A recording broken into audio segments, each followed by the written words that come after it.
Jacques Chancel, lorsque nous avons commencé dans ce métier, on n'ose pas dire combien de décennies. Non, on n'en parle pas de ça. On n'en parle pas, nous sommes entrés par vocation et non pas pour faire des sous, car on aimait ce métier. Qu'est-ce que tu en penses? Je crois que les gens l'aiment encore, mais pas de la même manière. C'est-à-dire que nous, on a eu une gourmandise, une passion, et c'est vrai que nous avons travaillé d'une manière différente d'aujourd'hui. Peut-être parce qu'à ce moment-là, il y avait très peu de chaînes. Aujourd'hui, c'est un déferlement. Moi, je suis à Canal+, je suis le conseiller du président, je vois un peu tout ce qui se passe et de très près. C'est inouï, quoi. Et lorsque je regarde un peu mon livre, le dictionnaire amoureux de la télévision, je m'aperçois que j'ai eu la chance, le privilège vraiment de rencontrer ce qu'il y a de meilleur au monde, parmi les artistes, parmi les philosophes, parmi les musiciens.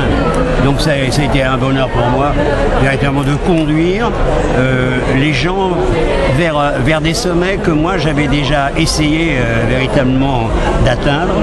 Et je suis très heureux d'une vie comme celle que j'ai pu partager. Moi, je n'ai jamais pensé à l'argent. D'ailleurs, dans un de mes livres qui s'appelle Fugacité, je disais, j'ai toujours méprisé l'argent.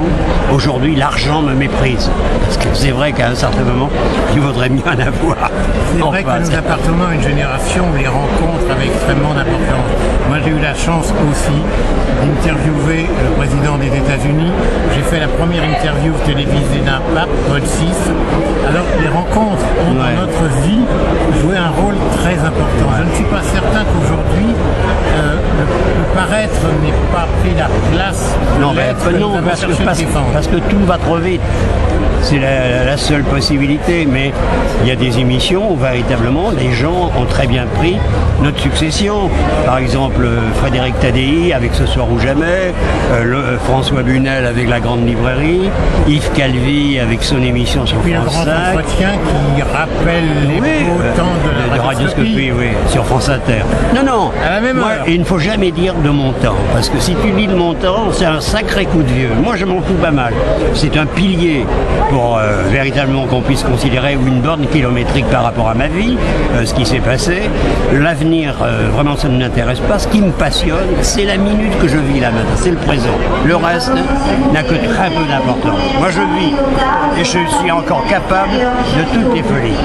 Oui, nous avons la chance de vivre, d'avoir vécu, d'avoir fait des rencontres. Moi, puisque c'est toi qui es aujourd'hui l'invité de ce salon, moi j'aimerais te demander quand même parmi les personnages, est-ce qu'il y a une rencontre dont aujourd'hui tu aimerais la renouveler?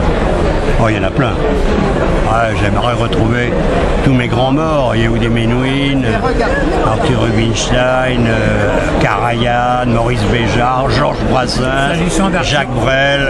Ouais. Mais tu parles d'Arthur Rubinstein, c'était un homme qui avait un humour extraordinaire. Oui, ce que j'aimais, c'était surtout pour moi l'un des plus grands pianistes du siècle. Moi j'ai connu Arthur Rubinstein à Genève, mais régulièrement avec François, qui était très grand pianiste. Et qui est parti très tôt, lui, alors vraiment. Et au moment où nous parlons ensemble dans ce salon du livre de Toulon, où nous nous sommes retrouvés, c'est toujours une joie de se retrouver entre anciens combattants, eh bien nous avons une pensée, je crois, pour quelqu'un qui vient de nous quitter. Pierre Dumayet. Pierre Dumayet, et dans son dictionnaire amoureux de la télévision, j'ai des mots magnifiques pour parler de Pierre Dumayet, car qui aujourd'hui a pu oublier 5 colonnes à la une? Ou lecture pour tous. Ou lecture pour tous, bien entendu. Et puis lire ses livres, c'est fou ce qu'il a fait pour la littérature. Ben voilà, ça vous va?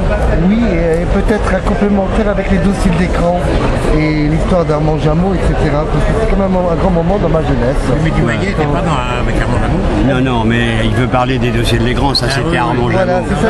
Voilà, c'est un très beau programme parce que c'était un film qui donnait lieu à un débat. Et aujourd'hui, tout ce qu'on peut faire, c'est imiter. D'ailleurs, la plupart du temps, en matière de télévision, aujourd'hui, on ne fait plus qu'imiter. Et puis, il y a une chose, je crois, Jacques Chancel, que nous partagions quelques-uns, c'était que nous aimions le direct, avec tous tous les risques que cela comportait. Ah ouais. Je pense que tu as dû interviewer, comme je l'ai fait, Papillon. Ah oui. Papillon. Le Bagnard. Oui, le Bagnard, défendu par Robert Laffont. Papillon qui, en direct, m'a dit les pires insanités sur des journalistes suisses, des confrères. Alors dans ces cas-là, on ne coupe pas, on laisse faire. Voilà. Mais je pense ça que... vous va, oui. Ah oui, ça me va. En D'accord, tout très cas, bien. je vous remercie beaucoup, Jacques. Ok. Et je vous souhaite une belle visite à Toulon, parce que vous êtes peut-être un mois à Toulon. Non, moi je repars demain, mais là on fait une conférence maintenant, pas une conférence, il y a un entretien avec Christophe Onodibio du coin, à 4h30 je crois, oui, dans une demi-heure. D'accord, écoutez, on vous souhaite votre bon visage à Toulon et vous revoir, parce que le sud de la France, c'est un endroit qui bouge beaucoup, parce que cette année, c'est marqué sur la Méditerranée.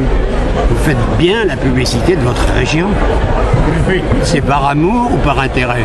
Par amour, par amour. Bravo. Écoute, ça fait 50 ans que je rêve de t'interviewer, de merde.